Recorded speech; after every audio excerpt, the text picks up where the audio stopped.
আজকে চলে গিয়েছিলাম অথেন্টিক পাকিস্তানি ফুড খাওয়ার জন্য একটি নতুন রেস্টুরেন্টে। গিয়েই প্রথমে মেনুটি দেখলাম এবং মেনুর মধ্যে তাদের যে আইটেমগুলো ছিল সবগুলি খুব মজার মজার আইটেম। আমি আগেও শুনেছি এবং কিছু ভিডিওতেও দেখেছি এবং তাদের পরিবেশটা এত সুন্দর, আর তাদের ইন্টেরিয়র ডেকোরেশনটা অনেক সুন্দর করে সাজানো হয়েছে।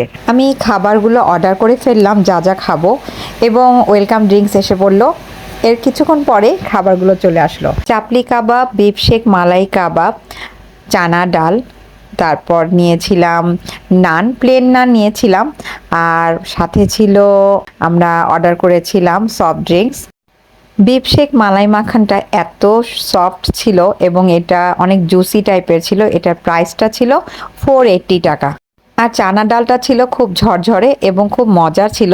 এটার প্রাইসটা ছিল 190। এরপর নিয়েছিলাম চাপলি কাবাব। চাপলি কাবাবটার প্রাইস ছিল 420।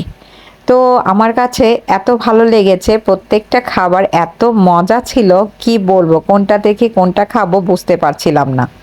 তো প্রথমে আমি যেহেতু বিফ শেক মালাই কাবাবটা খুব ইচ্ছে করে নিয়েছি, আমার অনেক দিন ধরে খেতে ইচ্ছে করছিল, তো যার কারণে আমি এটাই আগে চয়েস করে নিলাম, তারপরে খেলাম।